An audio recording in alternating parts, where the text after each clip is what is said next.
I stood by and allowed my wife to almost end my son's life. I was happy she did it. My son was very troubled. If you have seen the movie we need to talk about, Kevin, it will really help to understand what I'm talking about. The only difference is that, in the movie, the boy appears normal to his father and only reveals his true nature to his mother. With my son, he didn't hide anything. His behavior was the same with everyone from the day he was born. My son came into the world differently. He was planned. My wife and I wanted a baby and were overjoyed when he was born. He was wanted and loved. We gave him all our affection and did everything we could to give him a happy childhood. But from the day we brought him home from the hospital, he seemed unhappy. He cried nonstop for 13 months straight. I'm not exaggerating. 13 months without a break. He cried until he lost his voice, yet he kept trying to cry. You could see his little face all scrunched up, but no sound was coming out. Completely hoarse. There were times when he would literally cry in his sleep. I have never seen or heard of another child doing that. We took him to doctors, specialists, changed his diet, held him, rocked him. Toys, swaddling, music, mobiles, everything we could think of. Nothing helped. 13 months of exhaustion, sleepless nights. It was a never-ending struggle. When he finally stopped crying constantly, we thought we had made it through the worst. But it quickly became clear that, for some reason, he just wasn't comfortable in the world. I never saw this kid have a genuine, joyful smile. In all the time I knew him, I saw him grin only a few times, but never out of true happiness. He seemed to take satisfaction only in negative situations, especially when breaking rules or seeing someone else upset. But a real smile from joy? No, never. Not once. He had no interest in anything positive. He seemed driven by anger, and everything he did reflected that. As soon as he could walk, his focus was on breaking things. He would destroy or would try to destroy anything within reach. Throwing things, chewing on them, flushing them down the toilet, whatever he could do. Eventually, he figured out how to take off his diaper and started making messes all over the house. Then he realized he could hide it, making it even harder to clean and causing the house to smell terrible. As he got older, between the ages of 9 and 15, he started doing this in our bed. We had to install a lock on our bedroom door to keep him out, and then he just started doing it in the hallway outside our room. He never outgrew this behavior. As he got older, he became even harder to manage. We had to install a locked door on the kitchen because he would take knives and scratch up the walls and furniture. When he was 10, he hurt me pretty badly with a knife. I still have the scars. And as he grew older, his actions became even more alarming. He started setting things on fire and acting aggressively toward animals in the neighborhood. There was a stray dog that used to hang out near our house. My son injured it in one eye. He also played cruel tricks on cats. Of course, we sought professional help. He spent years in therapy, saw a psychiatrist twice a week, and was prescribed countless medications. But nothing helped. Therapy didn't work. Meds didn't work. Nothing worked. He always seemed upset, taking it out on everything around him. When my son was 16, my wife got pregnant again. Our reaction this time was completely different. Instead of joy, we felt fear. In the end, we decided that my wife would have the baby, and if they showed the same behaviors as our son, we would look for another option. We knew we couldn't go through that again. We had a daughter. She was normal. Suddenly, we saw what our lives should have been like all along. What things would have been like if our son hadn't been the way he was. She was happy. She was peaceful. I can't describe the relief and happiness we felt. I don't have the words for it. When we brought our daughter home, he started acting out even more. I didn't think it was possible, but he escalated. By this time, he was 17, and we were having explosive arguments every day. After our daughter was born, my relationship with my son was practically non-existent. The only interactions we had were yelling at each other. My wife had it even worse with him. She had nothing left to give. He started spending more time away from home, which was a relief for us. I have no idea what he was doing out in the world, but we were just happy it wasn't affecting us anymore. Because of our son's behavior, we invested heavily in locks around the house. All of the cheap, thin interior doors were replaced with thick, solid wood doors that couldn't be broken down, equipped with key locks that only my wife and I carried keys to. We weren't locking our son up like a prisoner. He had free access to the house and could leave whenever he wanted. My wife and I locked ourselves in rooms to protect ourselves from him. He had turned us into prisoners in our own home. On the day in question, that morning, I had argued with my son, and he had left the house in a rage. My wife and I were enjoying a rare moment of peace in the kitchen while our daughter napped in our bedroom. Then, we heard her cry. Any parent with young children knows that, over time, you learn to recognize different types of cries.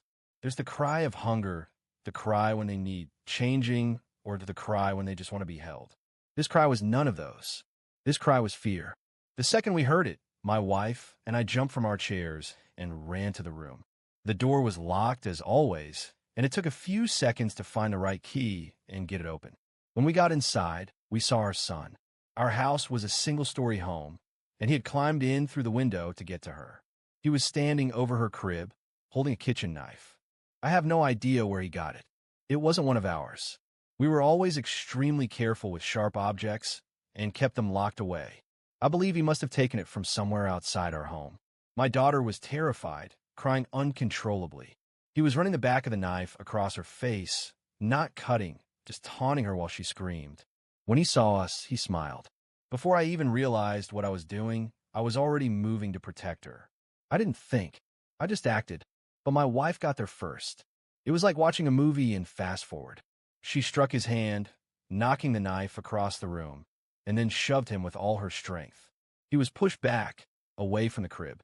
I picked up my daughter while my wife stood in front of us, shielding us. The worst part was the look on my son's face as he stood there. Blank, emotionless, like he felt nothing. He looked like a stranger to me. My wife took a step toward him. I could have stopped her, but I didn't. She stepped even closer. Again, I could have stopped her, but I didn't. She just stood there, staring at him for a few seconds without saying a word. And then she punched him. Now, up until this point, you might have imagined my wife as a delicate woman. But that couldn't be further from the truth. She's always had a small frame, but fragile? Never. Since her teenage years, she trained in boxing. Back then, MMA didn't exist, but karate and boxing were popular, and my wife had always been skilled at it. We had never laid a hand on him out of anger before. But something inside her broke that day. Years of frustration, fear, and sadness came pouring out. When she hit him, he was stunned. He just stared at her, as if he couldn't process what had happened. She paused for a second and then hit him again. I could have stopped her, could have held her back, taken her out of the room, calmed her down. But I didn't. I just stood there, watching as she continued. Every time he tried to shield himself, she hit another spot. He started yelling, telling her to stop. It was the most real reaction I had ever seen from him in his life. But she didn't stop. She was completely focused, moving with the same precision as if she were training in a gym. I watched for a while. Then, I turned away and walked out of the room with my daughter in my arms. I went to the kitchen and gave her a bath in the sink. That's when I noticed a small cut on the sole of her foot. All the injuries were minor. I cleaned her up, put ointment and bandages on her cuts, and held her until she calmed down. Meanwhile, from the bedroom, I could still hear my son yelling insults at my wife, making awful threats, until eventually he stopped shouting. At that point, I assumed he had passed out, but I could still hear the sounds of the struggle. It went on for a long time, long enough for my daughter to fall asleep in my arms. Finally, my wife came out of the room and sat down across from me. Her hands were red and swollen. She was breathing heavily. We just sat there, looking at each other in silence. After a while, I asked, "Is he okay?" She looked at me and said, "I hope so." I nodded. I knew exactly how she felt. I felt the same way. We didn't know what to do, so we just sat there, waiting. Eventually, my wife started crying and went to take a shower. I stayed where I was, holding our daughter.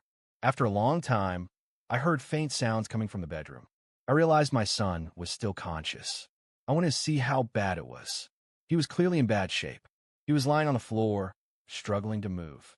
His face was swollen, his eyes barely open, and he wasn't speaking. His movements were slow, like he was exhausted. That was the moment I realized just how far things had gone. My wife had finally reached her breaking point, and I understood. That day felt endless. I was still holding my daughter in my arms, feeling the weight of exhaustion pressing down on me.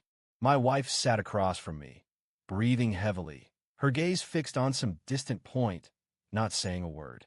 The silence inside the house was suffocating, but outside, we started hearing voices. That's when I realized that the noise from the fight had caught the neighbor's attention. Someone knocked on the door hard, then again, more urgently. Before I could get up, I heard a voice from outside. "Is everything okay in there?" We heard yelling. I looked at my wife. She didn't seem surprised. Maybe she was just too drained to care about who had been listening. I walked to the door and opened it, finding a group of neighbors standing outside. These were people we had known for years, but they had always kept their distance. Some feared my son. Others simply chose to ignore what was happening. But this time, they couldn't ignore it. "What happened?" one of the men asked, trying to look inside. "Is everyone okay?" My wife stepped forward, crossing her arms with a hardened expression. She wasn't interested in hiding anything. "He tried to hurt our daughter." A heavy silence fell over the group. Those words landed like a thunderclap. "What?" one of the women asked, visibly shocked. "He climbed into her room through the window." I continued, my voice tense. "He had a knife. He hurt her." The neighbors' reactions shifted instantly. What started as murmurs turned into an explosion of outrage. Some people started yelling, asking where he was. Others muttered that they always knew something like this would happen, that it had only been a matter of time. "And you still let that monster live here?" One man spat in disgust. "He should have been locked up a long time ago." The group started moving forward, looking like they were ready to drag him out of the house themselves. My heart pounded, not because I wanted to protect him, but because I knew that if they found him in this state, they would tear him apart. "Where is he?" another neighbor shouted, his face twisted with fury. That's when we heard the sirens approaching. Red and blue lights flashed down the street.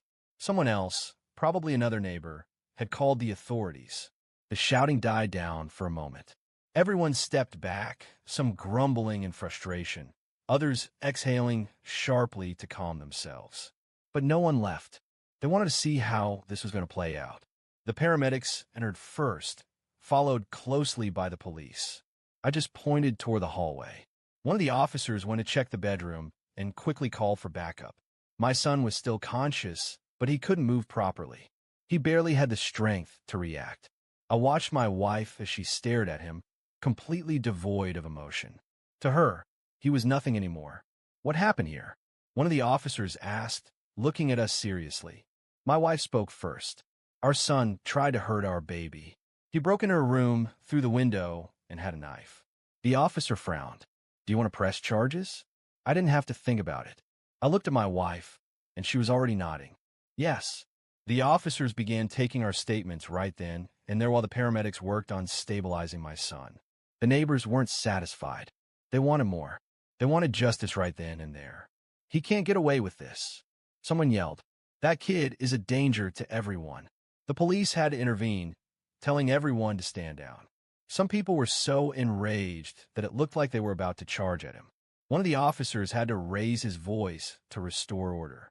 "He's being taken into custody, but you cannot interfere."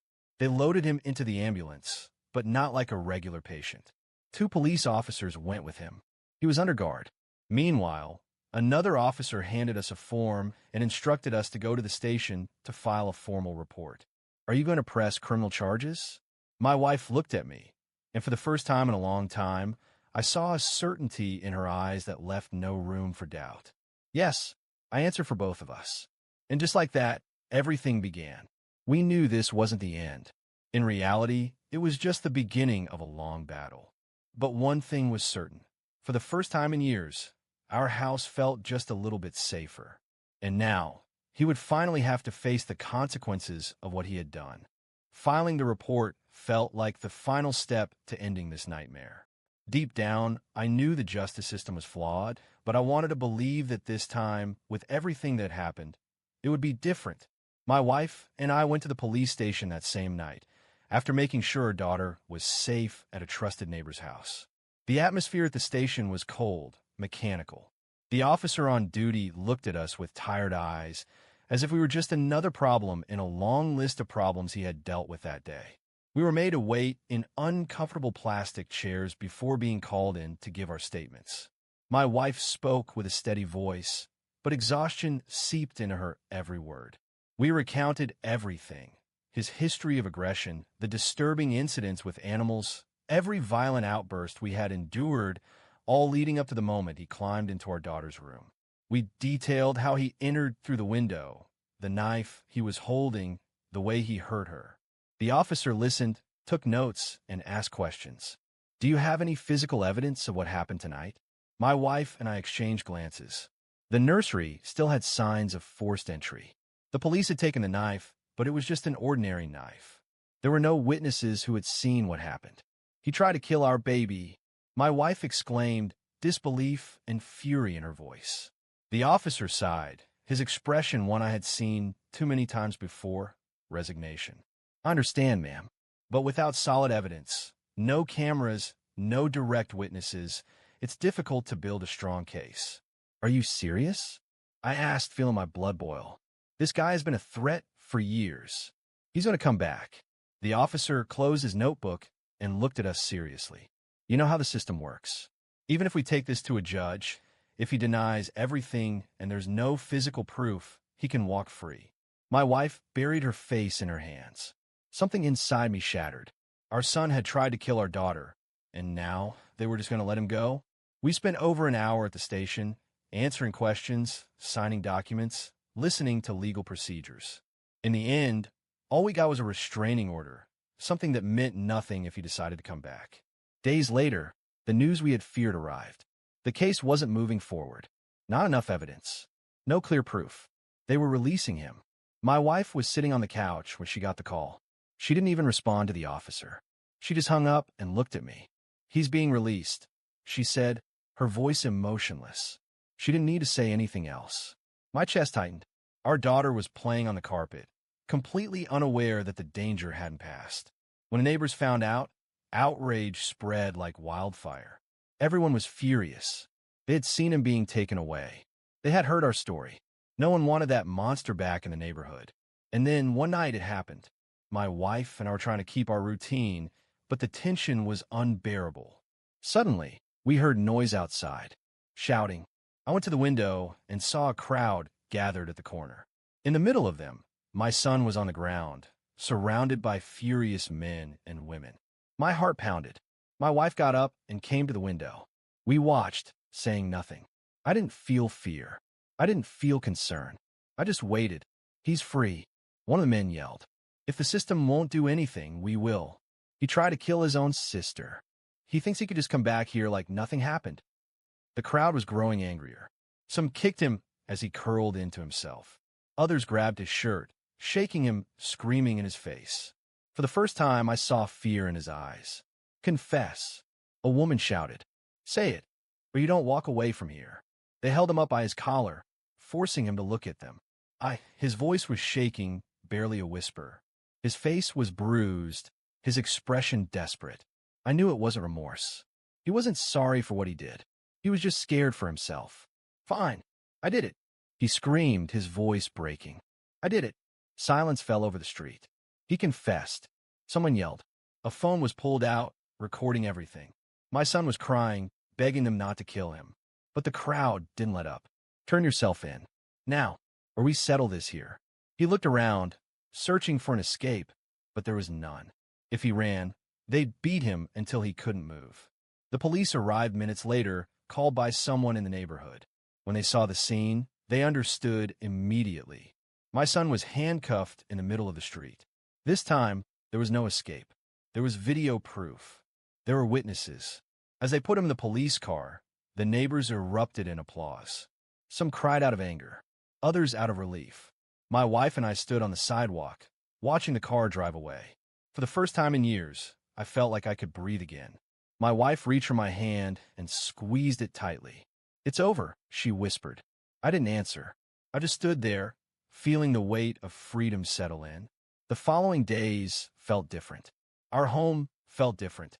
The suffocating heaviness that had always lingered was simply gone. Our daughter would grow up without living in fear. My wife could sleep peacefully, and I could finally breathe. Time passed.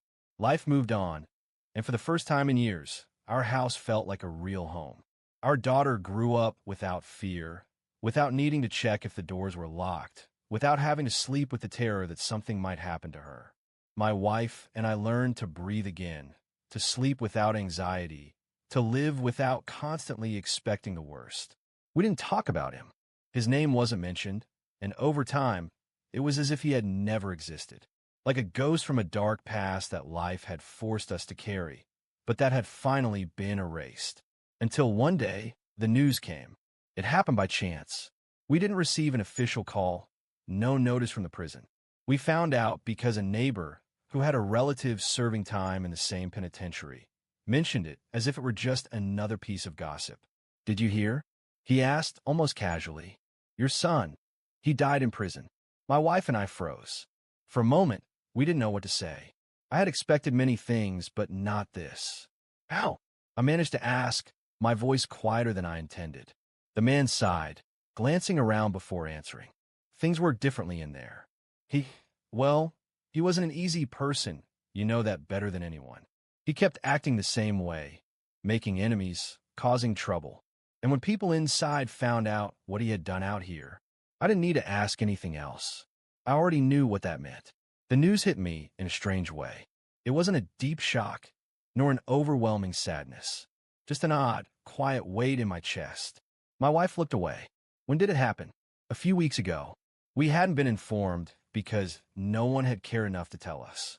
His body had probably been treated like any other unclaimed prisoner. Maybe he had been buried in a nameless grave. Maybe someone had tried to contact us, but we had changed our phone numbers, our address, our lives. And there we were, standing on the sidewalk, hearing from a stranger that our son was dead. My son was dead. The words circled in my mind mechanically, without truly sinking in. "I'm sorry," the man said hesitantly. I nodded, not answering. My wife took my hand and gave it a light squeeze. When the man walked away, we remained there, silent. We didn't cry. We didn't speak. We just took deep breaths, letting the weight of the news settle over us. It was strange. A son is a son. No matter what he did, no matter how much pain he caused us, he was still our blood. And yet, relief outweighed the sadness. It's horrible to say, but it's the truth. We had spent years living in fear, in anguish, carrying an unbearable burden. When he was arrested, we already felt free. But knowing he was gone meant he could never hurt us again. He could never look at our daughter again. He could never manipulate, threaten, or destroy again. It was truly over. "Do you think we're bad people for feeling this way?" My wife whispered.